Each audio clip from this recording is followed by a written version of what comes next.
जय हिंद students, welcome to study for civil services. कैसे हैं आप सभी लोग? उम्मीद करता हूं सभी बहुत ही बढ़िया होंगे। सो गाइस, आज है 4 अक्टूबर 2025 और आज के करंट अफेयर्स को हम लोग कवर करने वाले हैं। आप में से जो भी स्टूडेंट्स यूपीपीसीएस, यूपीएससी, बीपीएससी या किसी भी स्टेट पीएससी की तैयारी कर रहे हैं तो लेक्चर को एंड तक जरूर देखिएगा, क्योंकि यहाँ पर वो सभी न्यूज हम लोग कवर करते हैं जो आपके एग्जामिनेशन के लिए इंपॉर्टेंट होती हैं। और गाइज, ये है हमारे ज्ञान सर के स्पेशल पेड बैच को ज्वाइन करने के लिए दिए गए नंबर पर कॉन्टैक्ट करिए।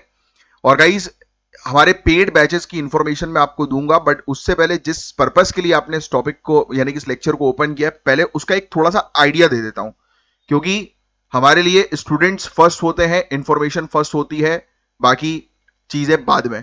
बट वो बाद वाली चीज आपके लिए बहुत काम की होने वाली है। जैसा कहूंगा वैसा फॉलो करोगे तो फायदा आपको मिलेगा। चलिए, तो सबसे पहला टॉपिक जो आज हम लोग कवर करने वाले हैं, पहले तो अभी मैं आपको एक ओवरव्यू दे रहा हूं, ठीक है, हर एक टॉपिक का, जैसे कि हर एक टॉपिक में क्या होने वाला है उसका एक आपको आइडिया लग जाए, फिर हर एक टॉपिक को डिटेल में पढ़ेंगे। राष्ट्रीय स्वयं सेवक संघ सैनिटरी, मार्च 2025 में ऑनरेबल प्राइम मिनिस्टर ने नागपुर के आरएसएस हेडक्वार्टर विजिट किया। पहली सिटिंग प्राइम मिनिस्टर हम लोग को देखने को मिली जिन्होंने आरएसएस को banyan tree of Indian culture and modernisation कहा। राइट, तो ये कुछ फैक्चुअल इंफॉर्मेशन ये लिखवा दूंगा मैं आपको कि अभी मार्च 2025 में जब पीएम ने नागपुर के आरएसएस हेडक्वार्टर विजिट किया था तो उन्होंने क्या चीज कही थी कि जो आरएसएस जो है वो उनको कहा कि ये बैनियन ट्री है इंडियन कल्चर का और मॉडर्नाइजेशन का। समझ रहे हो आप? आरएसएस अपने 100 ईयर्स मना रहा है। 1925 में इसका फाउंडेशन किया गया था। क्या मुझे बता सकते हो कि आरएसएस का फाउंडेशन किसके द्वारा किया गया था? कौन थे इसके फाउंडर? कमेंट बॉक्स पे लिखकर उनका नाम याद रखना जरूरी है, प्रीलिम्स के लिए भी बताऊंगा मैं, हालांकि आगे चल के हर एक टॉपिक के अंदर। एक सिंगल शाखा से स्टार्ट होके आज 1,27,000 से ज्यादा शाखाएं हैं इनकी, आरएसएस की। पता है, ये factual information. Ideologically RSS Bharat को हिंदू राष्ट्र के रूप में डिफाइन करता है, जहां हिंदू सिविलाइजेशन को प्राइमेसी दी गई है। समझ रहे हो आप? तो ये चीज हम लोग को देखने को मिल रही है, ठीक है। और 1948 में जब गांधी जी का असैसिनेशन हुआ था, उसके बाद आरएसएस पर बैन लगा था, जो 1949 में जो है वो लिफ्ट हुआ। तो आज के समय में आरएसएस एक लार्जेस्ट सोशियो कल्चरल ऑर्गेनाइजेशन है। तो इसी के बारे में डिटेल में हम लोग पढ़ने वाले हैं आज, आरएसएस के बारे में। नेक्स्ट जो टॉपिक है बड़ा ही इंपॉर्टेंट है, 100% एग्जाम में इससे रिलेटेड क्वेश्चन आएगा, 100%, क्योंकि टॉपिक है नोबेल पीस प्राइज की प्रोसेस का, वो हम लोग समझेंगे मेनली।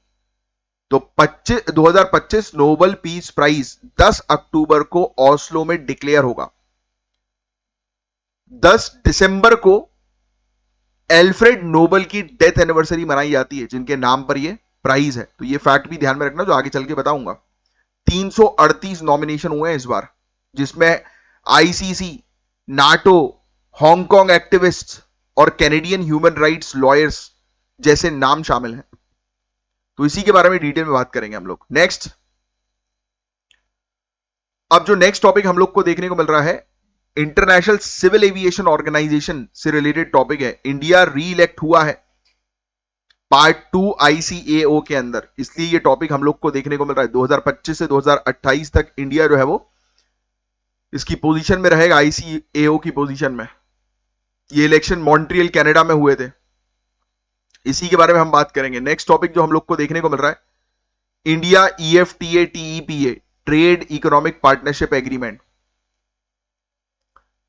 तो इंडिया ईएफटीए टीईपीए 1 अक्टूबर 2025 से लागू हो गया है। ये बड़ा ही इंपॉर्टेंट टॉपिक है अगेन आपको समझने के लिए। ईएफटीए कंट्रीज ने $100 बिलियन एफडीआई और 1 मिलियन डायरेक्ट जॉब्स क्रिएट करने का कमिटमेंट दिया है अगले 15 सालों में। बड़ा इंपॉर्टेंट टॉपिक है, इससे रिलेटेड भी एग्जाम में क्वेश्चन आएंगे।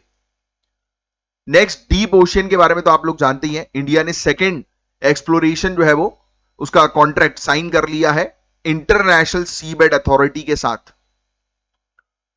तो इसी के बारे में हम लोग चर्चा करेंगे, क्योंकि डीप ओशियन मिशन जो हमारे प्रोजेक्ट है, समुद्रयान जो है, उसके कोलैबोरेशन से चल रही कुछ चीजें हैं। और इंडिया आज की डेट में समुद्र की जो है वो रिसर्च करने पर जो है वो अपने मिशन जो है वो तैयार कर रहा है, बना रहा है। तो उसी से मिलता जुलता एक टॉपिक है, सुनने वाला इंपॉर्टेंट टॉपिक है, और इसमें कुछ फैक्ट्स भी हम लोग को नजर आएंगे, देखने को मिलेंगे। तो बहुत ध्यान से हर एक टॉपिक को आपको समझना जरूरी है।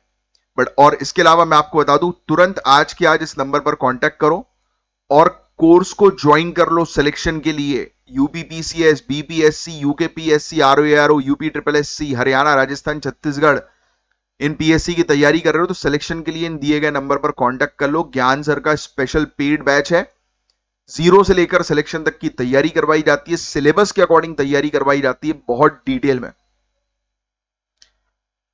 चलिए अब आपको मेरी बातों को बहुत ध्यान से समझना है। आरएसएस का सबसे पहला टॉपिक हम लोग कवर करेंगे, लिख लो, राष्ट्रीय स्वयंसेवक संघ। 100% इससे रिलेटेड एग्जाम में क्वेश्चन आएगा, 100%। क्यों? सैनिटरी भैया 100 साल कंप्लीट हो गए। मार्च 2025 में ऑनरेबल प्राइम मिनिस्टर ने नागपुर के आरएसएस हेडक्वार्टर विजिट किया और इस विजिट को एक हिस्टोरिक मूवमेंट माना गया था, क्योंकि यह पहली बार हुआ जब कोई सिटिंग प्राइम मिनिस्टर ने आरएसएस के हेडक्वार्टर का दौरा किया हो। तो यह फैक्ट भी थोड़ा सा आप ध्यान में रखना। हमारे जो ऑनरेबल प्राइम मिनिस्टर है उन्हें आरएसएस के हेडक्वार्टर कहां पर है? नागपुर। ये याद रखना। देखो ये फैक्ट मिल गया हमें। मार्च 2025 में हमारे ऑनरेबल प्राइम मिनिस्टर आरएसएस के हेडक्वार्टर गए नागपुर में, और पहली बार ऐसे कोई ऑनरेबल प्राइम मिनिस्टर थे जिन्होंने ऐसा हेडक्वार्टर विजिट किया। तो प्राइम मिनिस्टर ने आरएसएस को डिस्क्राइब किया है कि यह बैनियन ट्री है इंडियन कल्चर और मॉडर्नाइजेशन का। यह फैक्ट भी आप याद रखेंगे। वट वृक्ष बताया गया है, क्वेश्चन आ सकता है इस प्रकार की चीजें भी। मतलब एक ऐसा ऑर्गेनाइजेशन जो डीप कल्चरल रूट्स के साथ मॉडर्निटी को भी एम्ब्रेस करता हो, मॉडर्निटी को भी बढ़ाता हो, मॉडर्नाइजेशन को भी बढ़ाता हो, कल्चर को ध्यान में रखते हुए।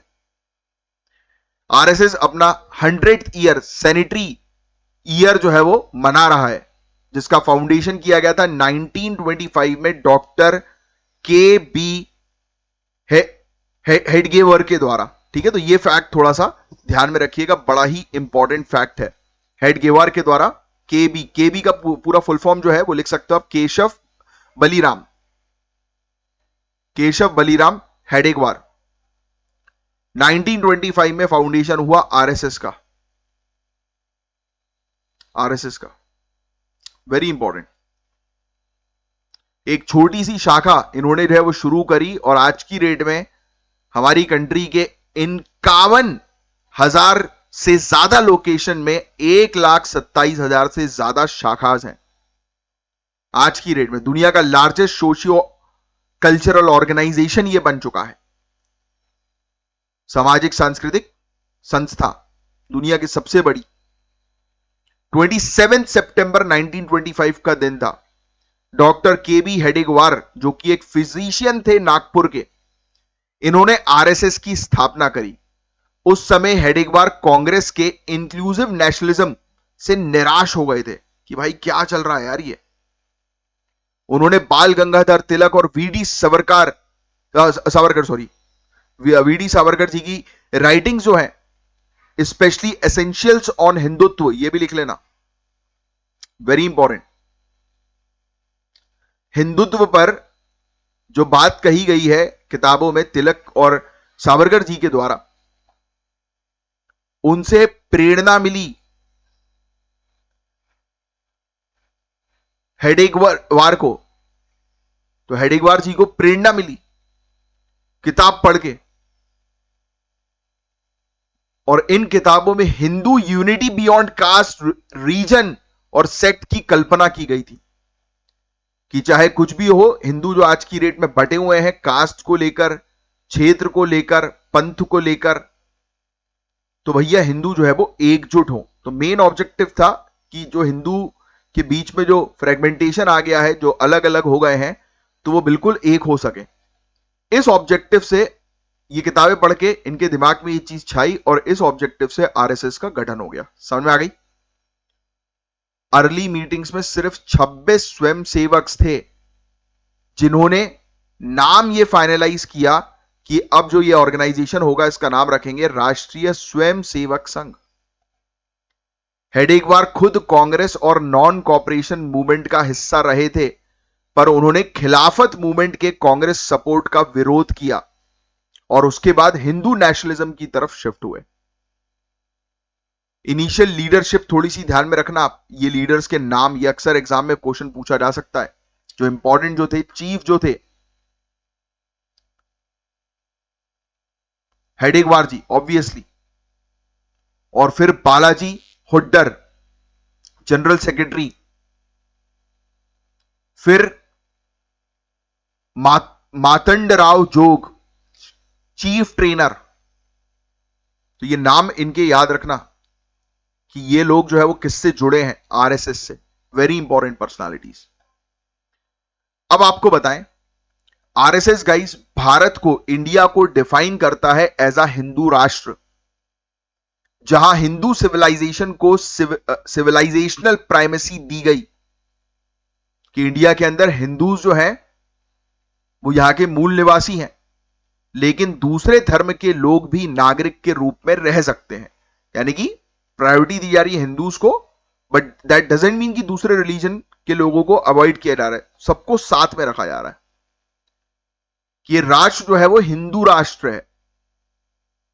मेन लक्ष्य है आत्मनिर्भर बने हम लोग, इंडिया नॉलेज को लीड करे, हर एक चीज जो होनी चाहिए इंडिया के अंदर तर्क वितर्क के आधार पर होनी चाहिए, और इंडिया तरक्की करे, प्रॉस्पेरस ग्रोथ जो है वो करे। सेकंड पॉइंट देखिए, आरएसएस के कंसेप्ट में अखंड भारत की कल्पना है, यह भी लिख लेना, अखंड भारत की कल्पना। कांधार से श्रीलंका तक अखंड भारत होना चाहिए, और इंडिया को विश्व गुरु के रूप में स्टैब्लिश करना। यह पॉइंट बहुत इंपॉर्टेंट है, मेंस में लिख सकते हो कि यह आइडियोलॉजी है आरएसएस की। यह बड़ा इंपॉर्टेंट है मेंस में लिखने के लिए। उसका स्ट्रक्चर और ट्रेनिंग ने इटालियन फैसिस्ट यूथ ऑर्गेनाइजेशन से भी प्रेरणा ली, यह फैक्ट भी ध्यान में रखिएगा। इनको इटली के फांसीवादी युवा संगठनों से प्रेरणा मिली कि इनको कैसे ट्रेन करना है अपने युवाओं को, और इसके बारे में बीएस मुंजी की 1931 की डायरी में रिकॉर्ड है। मसोलिनी से मिलने के बाद, मुसोलिनी से मुलाकात जब हुई थी, तब उसके बाद यह चीज सामने आ गई कि भाई आरएसएस की जो आइडियोलॉजी बनी है, जिसमें वो ट्रेन करते हैं युवाओं को, वो इटली से ली गई है, फासिज्म से जो है वो ली गई है। फिर बाद में जाकर हम लोग को जो है वो देखने को मिलता यह है एमएस गोलवालकर, इनकी कुछ किताबें आती हैं, वी और अवर नेशनहुड डिफाइंड, यह भी लिख लेना इनकी किताब का नाम। गोवालकर जी की किताब है, एमएस गोवालकर जी, वी और अवर नेशनहुड डिफाइंड, 1939 की किताब है। और एक है the bunch of thoughts, the bunch of thoughts.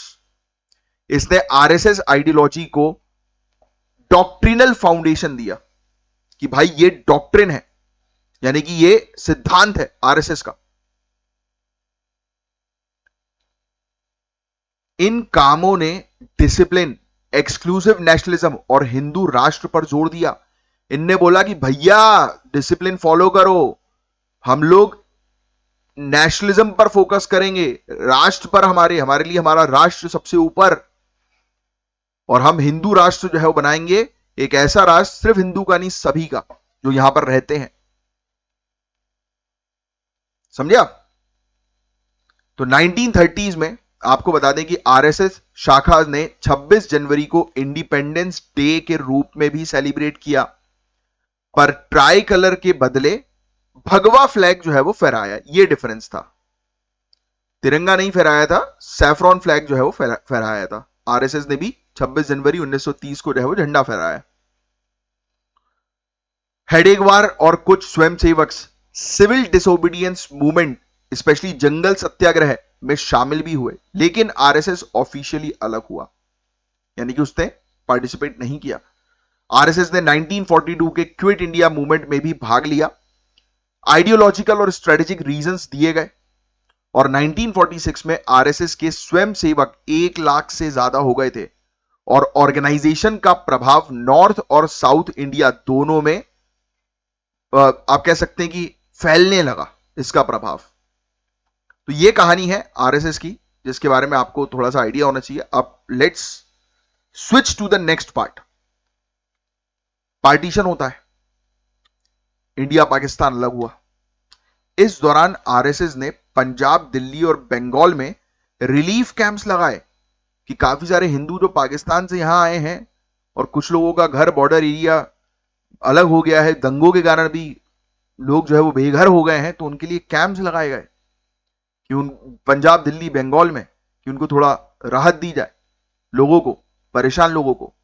तो गांधी जी ने आरएसएस के डिसिप्लिन और सर्विसेज को अप्रिशिएट किया कि वाह यार, क्या बढ़िया काम किया है, पर उसके एक्सक्लूसिव हिंदू ओनली दृष्टिकोण को क्रिटिसाइज भी किया। इन्होंने बोला कि आप सिर्फ हिंदूज को सपोर्ट कर रहे हो, दूसरों को नहीं कर रहे हो।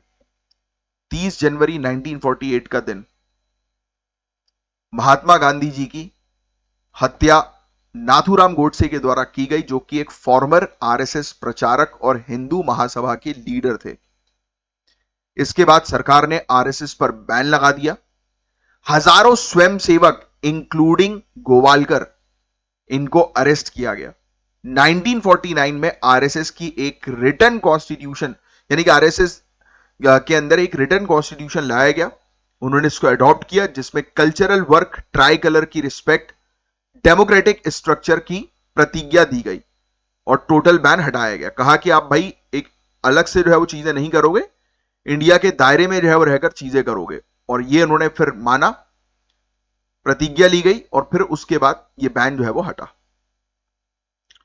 फिर कट, थर्ड पॉइंट, 1951 में गोवालकर ने श्यामा प्रसाद मुखर्जी जी को सपोर्ट किया, जिससे कि भारतीय जनसंघ आरएसएस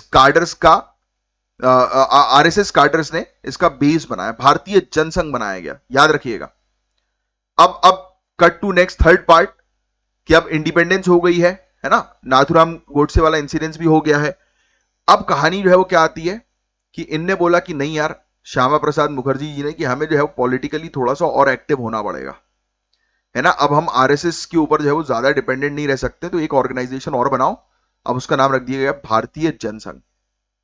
इसके बाद आरएसएस ने एक बहुत ही बड़ा संघ परिवार नेटवर्क क्रिएट किया, जैसे अखिल भारतीय विद्यार्थी परिषद, सुना होगा, एबीवीपी, 1948 में लाया गया। Rashtriya Seva Bharati 1950, very important points prelims में आएंगे डायरेक्ट, कि कब कौन सी चीज हुई, चूज द करेक्ट पेयर। तीसरा, वनवासी कल्याण आश्रम 1951, भारतीय मजदूर संघ 1955, विश्व हिंदू परिषद 1964। 1966 में काऊ प्रोटेक्शन मूवमेंट के दौरान दिल्ली में आरएसएस लिंक्ड रैली वायलेंट हो गई थी, तो ये बताया दिखा ये 1966 में कि कितनी तेजी से लोग जो है वो एक साथ इकट्ठा हो सकते हैं। तो आरएसएस ने अपने बेस को, अपने नेटवर्क को और मजबूत कर लिया था 1950s के बाद से। और नागपुर के एक कल्चरल मूवमेंट से शुरू हुआ आरएसएस आज दुनिया का सबसे बड़ा सोशियो कल्चरल ऑर्गेनाइजेशन बन गया है। ये आज भी रूलिंग पॉलिटिकल पार्टी का आइडियोलॉजिकल बेस है और education, labour, religion, tribal welfare sector में अपना प्रभाव मेंटेन करता है। 100 साल इसका कंप्लीट होना सिर्फ एक ऐतिहासिक अचीवमेंट नहीं है, बल्कि एक नए डिबेट्स को जन्म दे रहा है कि कैसे आरएसएस ने इंडिया की आइडेंटिटी, पॉलिटिक्स और सोशल फैब्रिक्स को बदला है। इससे रिलेटेड मेंस में भी क्वेश्चन जो है वो पूछा जा सकता है, तो बी रेडी। एक छोटा सा क्वेश्चन आप लोगों के लिए, आप नीचे कमेंट बॉक्स पे इसका आंसर लिखकर बताएं। इसकी आइडियोलॉजी जो है आरएसएस की, उसमें सिर्फ 3 पॉइंट्स आप बता दें कि इसकी क्या आइडियोलॉजी है। 3 सिर्फ बुलेट पॉइंट्स, 3 पॉइंट्स में आप इसकी पूरी आइडियोलॉजी मुझे एक्सप्लेन करें। Next topic, again a very important, बात करेंगे नोबेल पीस प्राइज की प्रोसेस के बारे में और उसकी महत्व के बारे में। एक ऐसा ग्लोबल अवार्ड जो ह्यूमैनिटी, शांति और इंटरनेशनल कॉपरेशन के प्रयास को रिकॉग्नाइज करता है। हर साल गाइस दुनिया भर के लीडर्स, ऑर्गेनाइजेशंस और एक्टिविस्ट्स का नाम इसके लिए कंसिडर किया जाता है। 2025 का नोबेल पीस प्राइज 10 अक्टूबर को ओस्लो यानी नॉर्वे में अनाउंस होगा और ऑफिशियल अवार्ड सेरेमनी 10 दिसंबर को होगी, एल्फ्रेड नोबेल की डेथ एनिवर्सरी पर। तो आपको क्या चीज जो है वो समझ में आई? पॉइंट नंबर 1, 10 अक्टूबर को अभी नॉर्वे में नोबेल पीस प्राइज अनाउंस होगा और ऑफिशियल अवार्ड 10 दिसंबर को दिया जाएगा। यह चीज याद रखना, ठीक है? ये दोनों पॉइंट्स।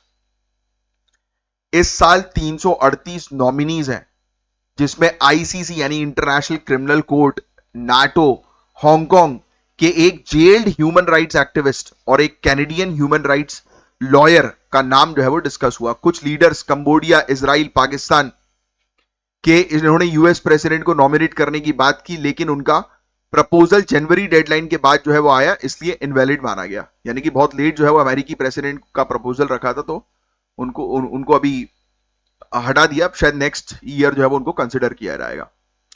ये वाली जितनी चीजें आपको दिख रही है 1 2 3 4 5 पांचों के पांचों पॉइंट्स, ये याद रखना है।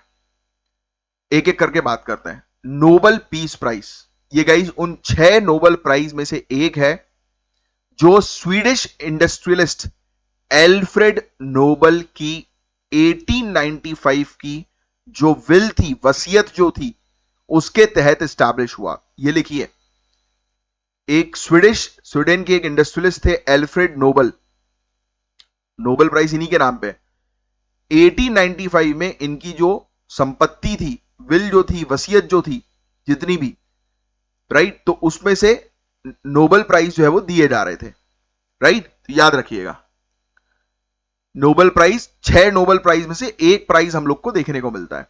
अच्छा, 6 नोबल प्राइज के नाम जो है मुझे बता दो नीचे कमेंट बॉक्स पे लिखकर। जैसे एक तो हम लोग जो है वो ये बात कर रहे हैं इसके बारे में आज, नोबल पीस प्राइज, शांति के लिए, है ना। 1901 से हर साल उन व्यक्ति या ऑर्गेनाइजेशन को दिया जाता है जिन्होंने शांति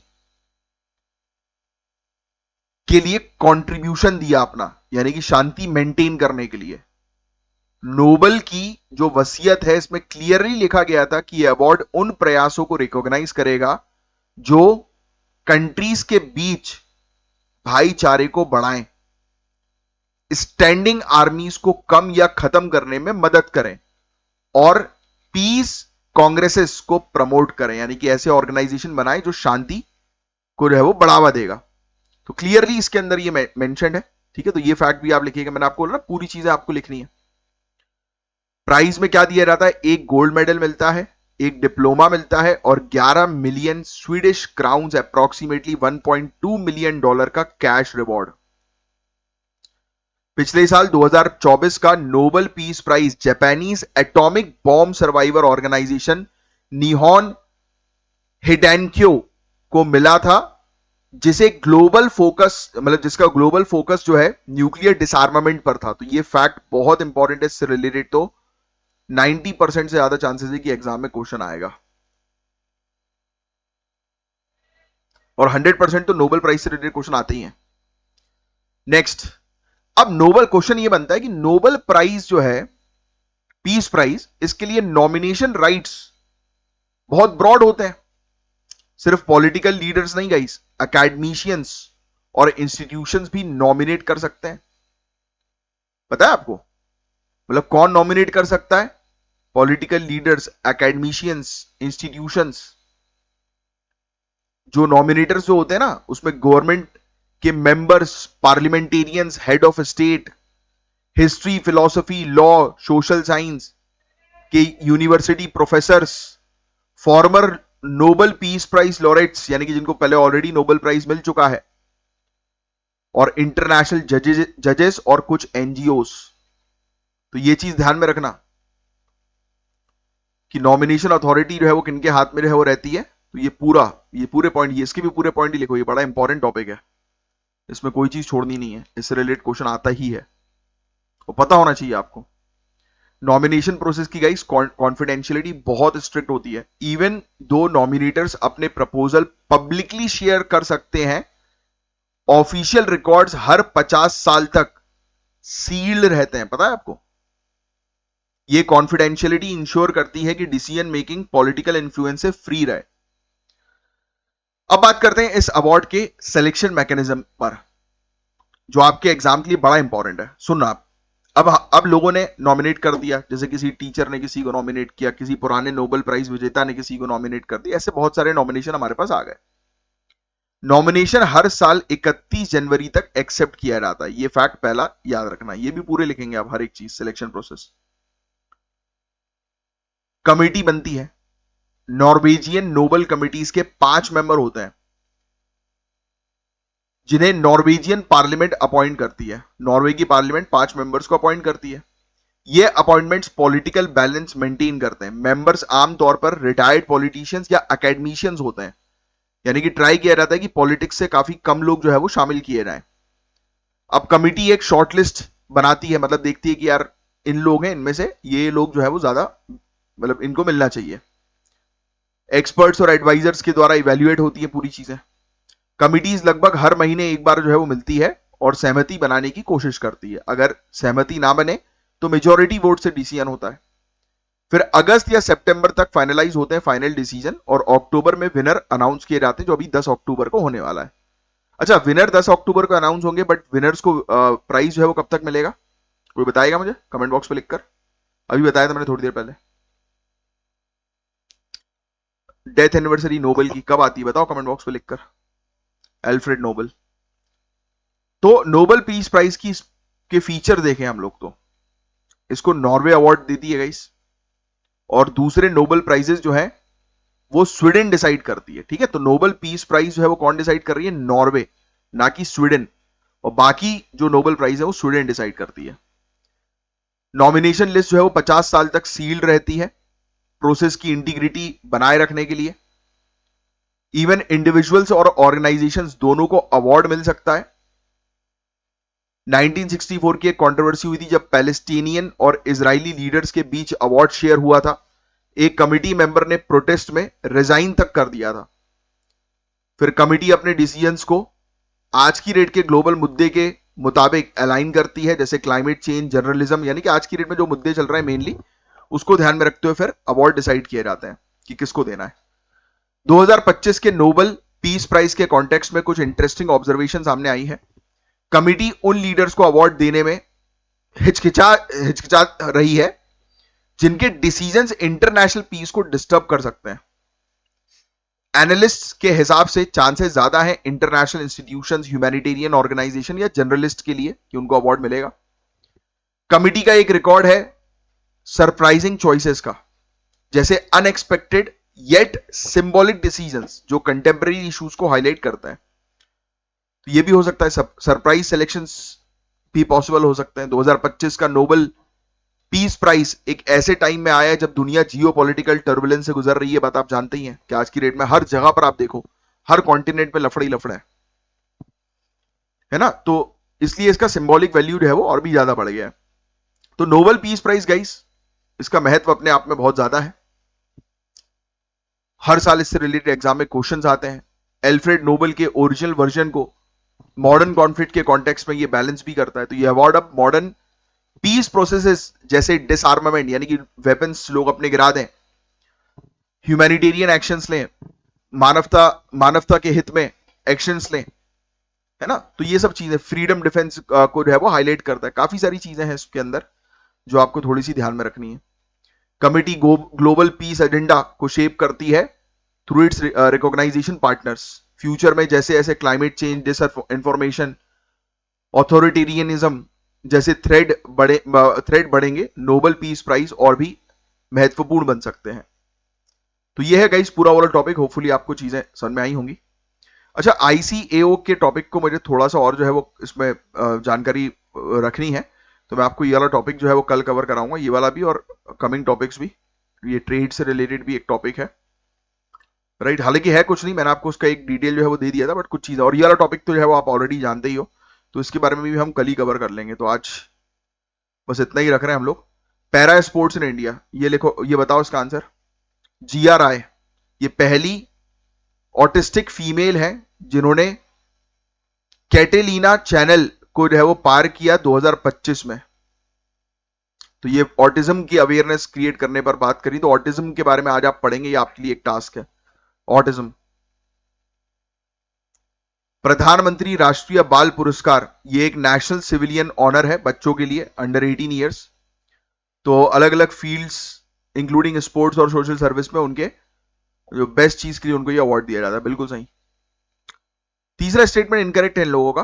पैरा स्विमिंग जो है गाइज आपको बता दें, ये पूरी तरह से रिकॉग्नाइज की जाती है आईपीसी, इंटरनेशनल पैरालंपिक कमेटी के द्वारा, है ना। और इवन इनके नेशनल लेवल इवेंट जो इंडिया में होते हैं ना, वो भी उसका ये पार्ट भी है, तो उनके द्वारा बिल्कुल रिकॉग्नाइज किया जाता है। यूपीएससी का क्वेश्चन है भाई, इसका आंसर तो मैं नहीं बताऊंगा आपको, क्योंकि आपको यूपीएससी का पूरा टॉपिक, पीएससी का पूरा टॉपिक रटा रहना चाहिए भाई। ये ली कमीशन, इनके बारे में आपको पता होना चाहिए, 1924 में दिया था इसने, है ना। सर रॉस बार्कर पहले चेयरमैन थे। अभी कौन है यूपीएससी के चेयरमैन, कमेंट बॉक्स पे लिखकर बताओ। चलिए बस आज इतना ही रख रहे हैं गाइस, और ये मेंस का क्वेश्चन है, और ज्ञान सर का स्पेशल पेड बैच ज्वाइन करिएगा। 3 टॉपिक्स आज के रह गए हैं, जो मैं कल संडे है, कल भी एक मैं आपको लेक्चर जो है वो दूंगा, और कल 3 टॉपिक्स जो है वो कवर आपको करके दे दूंगा, क्योंकि कुछ अपडेट्स वैसे तो होंगी नहीं, मुश्किल है, बट फिर भी थोड़ा सी और क्लैरिटी के साथ कवर करके मैं आपको प्रोवाइड कराता हूँ कल। तो कल मिलते हैं, तब तक के लिए bye, take care, have a great day, जय हिंद, जय श्री महाकाल।